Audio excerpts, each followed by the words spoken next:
बहुत बढ़िया मुनाफा उनकी अर्लियर कॉल्स पर कमाया है। बताइए एसएच जी, क्या पसंद आ रहा है आपको? चल सर, ये अदानी एंटरप्राइज का 1720 का call we can buy it around 65 66 level पे। अभी ये 73 पे चल रहा है, तो रिट्रेस अगर 65 तक आता है तो that will be a good entry point, and we can keep a stop loss of around 60 and for a target of around 90। But जिस हिसाब से momentum and open interest built up हो रहा है, मुझे लगता है कि it is not going to stop here.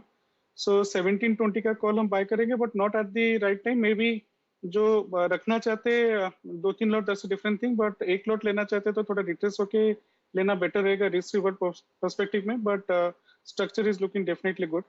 And one more call I had, if I can give that now.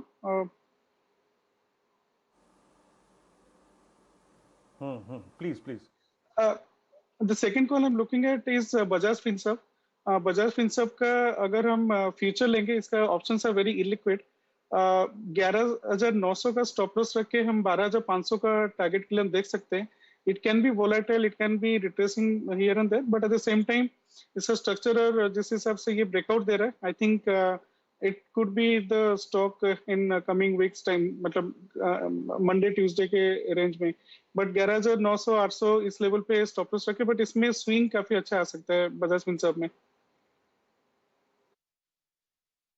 Bajaj Finserv की आपको 12,500 की टारगेट लेके चलना है और करीब 11,900 का स्टॉप लॉस रहेगा। और इससे पहले अगर आप देखें अदानी एंटरप्राइजेस, जो कि इस वक्त डे हाई पे फ्लोट करता हुआ 1708, क्या हफ्ता रहा इस स्टॉक के लिए। ये इसने जर्नी स्टार्ट की थी सोमवार को 1294 पे, 1709 रुपए का प्राइस है। तो असित की अगर आप देखें अभी भी यहाँ पर एक लॉन्ग कॉल है। 2 ट्रेड्स असित के, बजाज फिनसर्व और बजाज अगर आप और अदानी एंटरप्राइजेस हुए यहाँ पे। मीनवाइल एक काम करते हैं, प्रकाश सर से एक कॉल लेते हैं। प्रकाश सर, अभी क्या ऐड करना चाहिए इस वक्त? मोमेंटम लॉस्ट नहीं हुआ है, इंडेक्स रेस्ट मोड में है, क्या लेंगे आप इस वक्त लॉन्ग साइड पे या फिर शॉर्ट साइड पे? स्टॉक है वो है ग्रासिम। ग्रासिम 20 रुपए की एक तेजी आ चुकी है, लेकिन अब भी मोमेंटम बाकी है। मेरा जो टारगेट है 1540 1550 का है। स्टॉक 1470 का है, उसको मॉडिफाई के 1480 करेंगे तो भी ठीक है। ग्रासिम का जो चार्ट स्ट्रक्चर है उसके हिसाब से लगता है ये रुकने वाला नहीं है, तो ये टारगेट बहुत इजीली अचीव होगा, इससे एक्सीड भी कर लेगा। ग्रासिम आज अगर आप देखें 2 बजे एग्जैक्टली अगर आप देखें असित ने कॉल भी दी थी 1504। डेटा वाकई अगर आप देखें ग्रासिम का बहुत स्ट्रांग है और चार्ट स्ट्रांग है।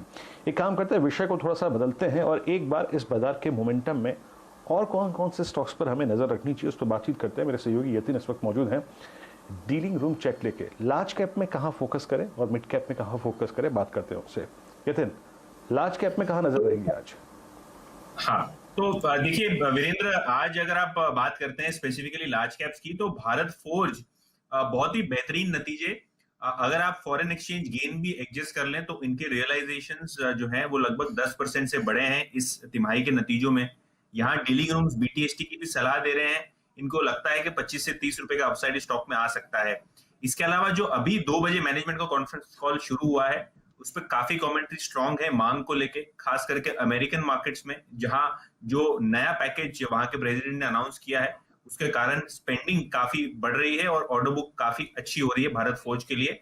आज के सत्र में लगभग 24 लाख शेयर्स का जंगी इजाफा इसके इंटरेस्ट में हुआ है तेजी की तरफ। तो भारत फौज पे ध्यान रखें, यहां से भी स्टॉक में काफी ऊपर जाने का पोटेंशियल है। इसके अलावा मेटल्स में फिर से एक बार वेदांता, स्टॉक बिल्कुल ही फ्लैट मार्केट कंडीशंस के हिसाब से, लेकिन डीलिंग रूम्स को लगता है क्योंकि एल्यूमिनियम और कॉपर का जो इन्वेंट्री डेटा आया है चाइना में काफी कम आया है, जिसके कारण आगे चलते हुए दोनों ही एल्यूमिनियम और कॉपर प्राइसेस में बढ़ोतरी आपको देखने को मिल सकती है और इसीलिए यहाँ उनके लक्ष्य 285 से लेकर 290 तक के रहेंगे। तो दोनों ही भारत फोर्ज और वेदांता पे डीलिंग रूम्स की खरीदारी की सलाह।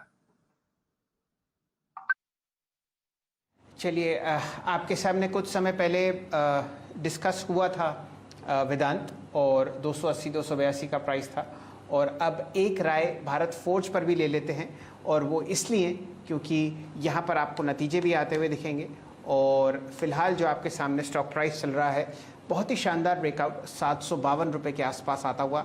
वीरेंद्र जी, वॉल्यूम की बार देखिए, देखते ही बनती है। आपके सामने लगभग 1,83,00,000 शेयर ट्रेड हो चुके हैं फिलहाल भारत फोर्ज के, और मेरे ख्याल से स्टॉक, जी हाँ, बिल्कुल तैयार है अपनी ऑल टाइम हाई टेरिटरी को दोबारा रिक्लेम करने के लिए।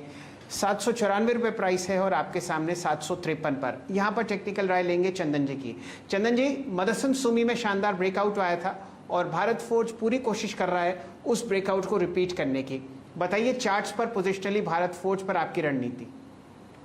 बिल्कुल सर जी, देखिए भारत फोर्ज काफी अच्छा लग रहा है और इसमें जो मोमेंटम बना है वो एग्जैक्टली जो 2 दिन पहले मदरसन सुमी में मूवमेंट हुआ है उसको रेप्लिकेट कर रहा है।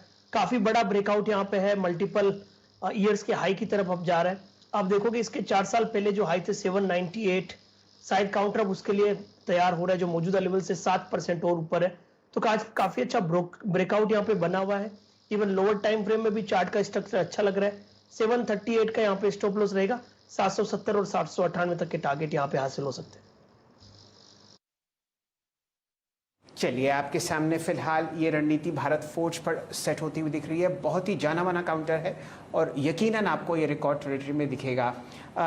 यतिन जी, आपके पास कोई मिड कैप स्पेस पे स्टॉक है जहां पर आपकी नज़र है डीलिंग रूम्स की और उन लोगों की जो पोजीशनिंग ले रहे हैं अगले हफ्ते के लिए? शैल जी, क्योंकि ऐसा कोई स्पेसिफिक मिड कैप आइडिया तो नहीं था, लेकिन होटल स्टॉक्स पे आपको जरूर आपका ध्यान होना चाहिए और इसमें वैल्यूएशन के लिहाज से शैले होटल्स पर नजर होनी चाहिए। करीब 191 का प्राइस है और यहाँ डीलिंग उसको लगता है कि 15 से 20% की अपसाइड आपको देखने को मिल सकती है। शैले होटल्स की स्पेसिफिकली बात करें तो आरबीआई ने भी आज एक स्पेशल विंडो रखी है जिसके कारण जो होटल्स और खास करके टूरिज्म सेक्टर इंपैक्ट हुआ है उसको रिवाइव करने की कोशिश पूरे जोर से सरकार कर रही है।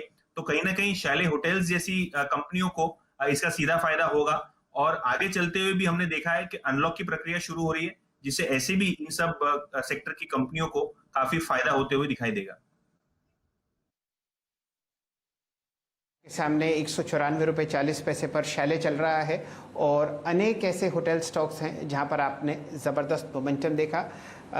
आरबीआई ने एक स्पेशल विंडो खोली है 15,000 करोड़ रुपए की होटल कंपनीज के लिए और ख़ासकर उन सेक्टर्स के लिए जो आपको जुड़े हुए दिखेंगे कॉन्टैक्ट के बिजनेस पर, जहां पर लोग आते जाते हैं, चाहे वो हेयर ड्रेसर्स हों चाहे वो सैलून हों।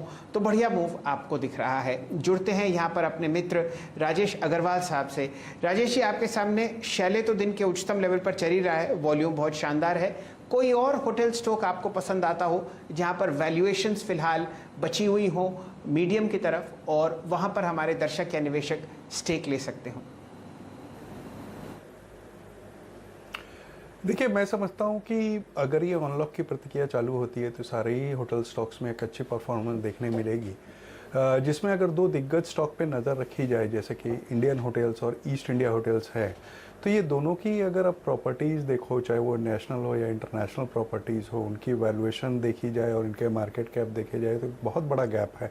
जस्ट बिकॉज कि लास्ट 15-16 महीनों से पैंडमिक के चलते इनके बिजनेस बहुत ख़राब चल रहे हैं, लेकिन प्रॉपर्टीज़ अपनी जगह है, वैल्यूएशन अपनी जगह है और जब भी अनलॉक की प्रतिक्रिया पूरी तरीके से होगी या